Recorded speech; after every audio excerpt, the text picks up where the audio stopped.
Showing you how to apply eyeshadow perfectly. This is good if you're a beginner, and it's also good if you've been having some problems. I hope you guys like it.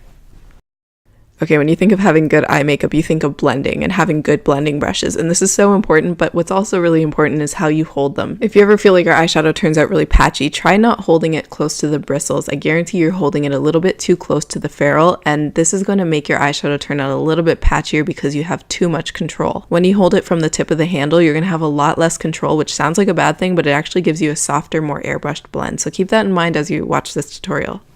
The first thing I'm going to do is take away any of the little stray hairs, and like my hair grows so fast, so I do this all the time. I'm taking some thread and I'm just threading these away. It's really simple, and this is going to make the eyeshadow look so much smoother. You don't want to put texture over texture, it just doesn't look good.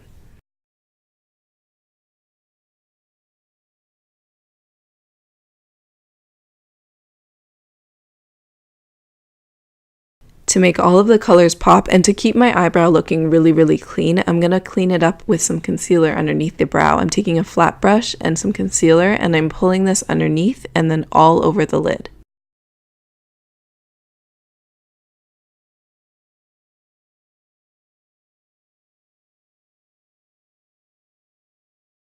If you could look at your eyelid really close, you'd see all of these little indentations and super fine lines, which make eyeshadow blending really difficult. So I recommend taking a skin tone powder and setting your primer with it. Not only does that make your eyeshadow easier to blend, but it also creates a really smooth looking base.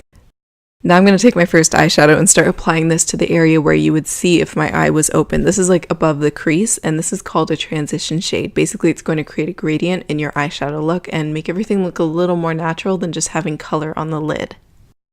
I want to keep the inner corners of my eye bright. That's like a really universally flattering look, so I'm going to take some light eyeshadow and just place it there for safety so that some of the dark shadow doesn't start to transfer towards the inner area. Now you can start working on the outer corner of your eye, and this is where the darkest shadow should go. When I want to pack on color really well, I hold the brush really close to the bristles. That way I get firm control and I'm able to just like really push it on. And then when I blend, I always like to hold it a little bit farther away to get less control and a more airbrushed look. Now I'm going to take my blending brush and I'm going to start pulling the color towards the mid area of my eye and then towards the outer area just to get rid of any of the lines I created with my brush earlier. And then once it's all blended, I'm going to start taking a little bit more color and packing it on just to intensify the look. And of course you can keep going until you like the drama that you see. Is that good?